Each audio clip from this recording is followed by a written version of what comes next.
Hi, my name is Ivan. In this video, I'll walk you through my medium fidelity non-functional clickable prototype for a travel planning application.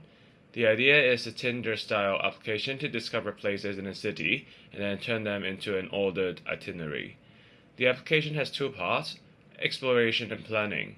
And now let me show you how it works. So this is the landing page. I kept it deliberately minimal with only 3 elements. In the middle of it, you can see there's a display text asking, so what's next? Below is a search bar, and on the left of the search bar, I reused magnifying glass icon you already know from Google and Instagram. There's the consistency principle that I will try to apply, so a new user instantly knows what to do when looking at this landing page. And in the top right corner, you can see that there's a save button using the same bookmark icon as Instagram. With this minimal and consistent layout, the user can identify the main action with very low cognitive effort immediately. Now let me type Kyoto and hit enter.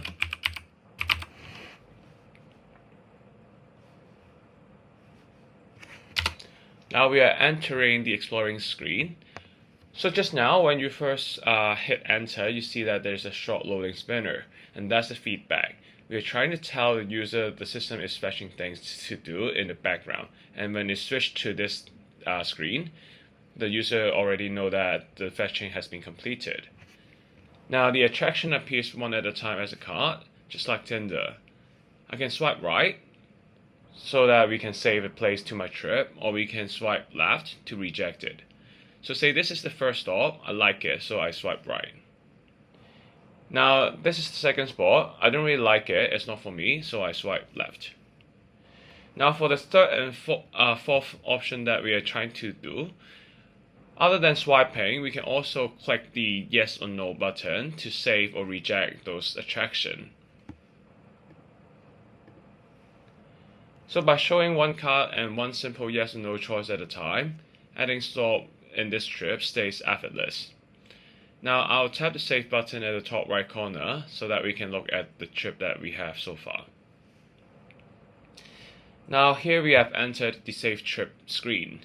In my first round of testing, people got confused juggling two separate save screens, so here I collapsed everything into one. So every search automatically becomes a trip, labeled the city name and the timestamp that the city name was searched, so that the user can recognize this trip he or she wants instead of trying to remember it. I can swipe the row to delete it, or we can click on this widget so that we can go into this trip specifically and look into the details of it. Now we are in the trip planner screen. This is a chat interface style like a mobile AI assistant, and it reuses the strength of my ChatGPT concept, the flexibility through natural language. Now notice the moment that we arrive, the assistant already summarized the spots that we have saved, and that's important because it makes the system state visible, so I can confirm what the application actually knows instead of guessing. Now let me go ahead and ask it to suggest one more additional indoor option so that it could balance up our trip.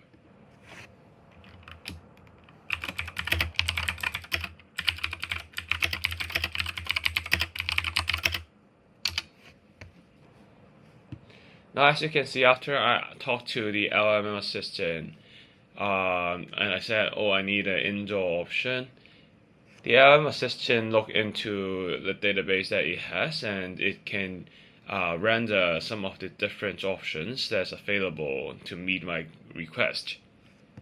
Say for example, if I click on this Nishiki market, this instantly turns into a green widget, which tells the user that this stop has been added to the trip successfully.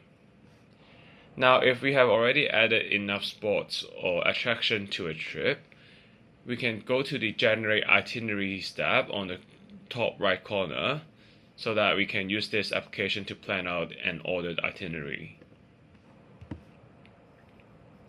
Now finally, this is the map view itinerary. All my chosen stops are shown as numbered pin on the screen, and in the visiting orders, first stop, second stop, third stop, and so on. This order is generated by the optimization of the LLM algorithm. And this numbered layout uses natural mapping so that the order on the map matches the real order that I would travel in real life. So showing the plan on the map instead of plain text gives me the spatial feedback to judge whether it actually makes sense. At the bottom, we can click on this button so that we can look at the full detailed written itinerary with a timing and description of each stop. And also you can see that we can have a drag to reorder option so that we can change the order of the spot. This is the user level override flexibility to override the system generated state. This is progressive disclosure, detail on demand, and now at the right top corner we also have a share button so that we can share the trip to a friend. So now that's a wrap. That's the full walkthrough. Thank you for watching.